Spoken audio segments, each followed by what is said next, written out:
Нурлатское землячество в филармонии. Завтра, 20 февраля, Татарская государственная филармония имени Габдуллы Тукая будет в полном распоряжении нурлатцев. Там пройдет встреча земляков. Жители Нурлата, выходцы Нурлата, отправившиеся покорять крупные столицы, и те, кто по сей день скучает по родной стране, переживает за интересы Нурлата, встретятся на одной сцене и в одном зрительном зале. А наша съемочная группа побывала на генеральной репетиции в рамках подготовки к этому престижному мероприятию.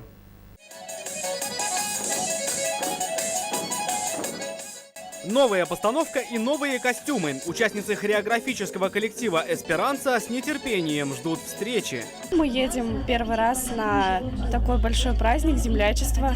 Хотелось бы, конечно, выступить за свой район очень хорошо и очень сильно волнуемся, но благодаря того, что в нас верит наш коллектив, наши родители, мы постараемся выступить очень хорошо и, надеемся, приедем с хорошими эмоциями. А вот эти костюмы казанцы нурлатцы видят впервые.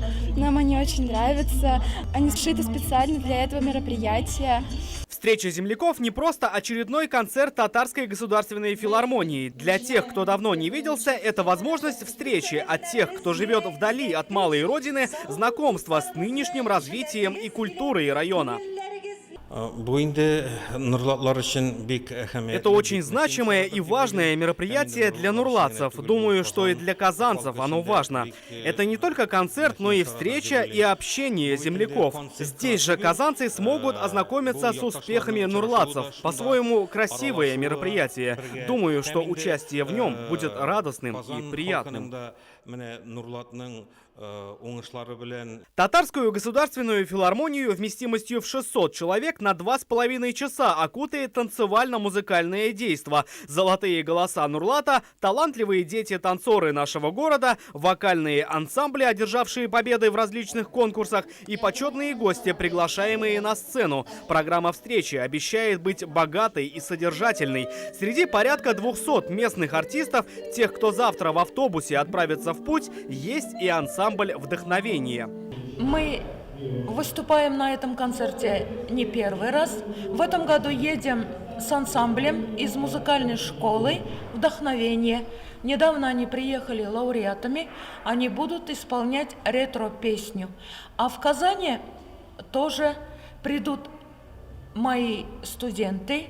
Это Хасаншина Диляра, Бельданова Чулпан, Абзипарова Сабина. Они тоже будут петь в ансамбле и будут выступать как солисты: Ахмадиева Гузель, Насыбуллин Рустем и Гасин Искандер. Отметим, что воплощение в жизнь этого престижного и крайне ответственного мероприятия свой вклад внесло и наше нурлатское телевидение. В ходе концерта будут транслироваться фильм, подготовленный нами о родном Нурлате, и коллаж, отражающий развитие района. Верим, что они сгладят тоску наших далеких земляков и усилят гордость за свою малую родину. И не только это. Планируем снять концерт полностью и показать тем, кто не смог посетить встречу с земляками. О времени его выхода в эфир мы сообщим дополнительно.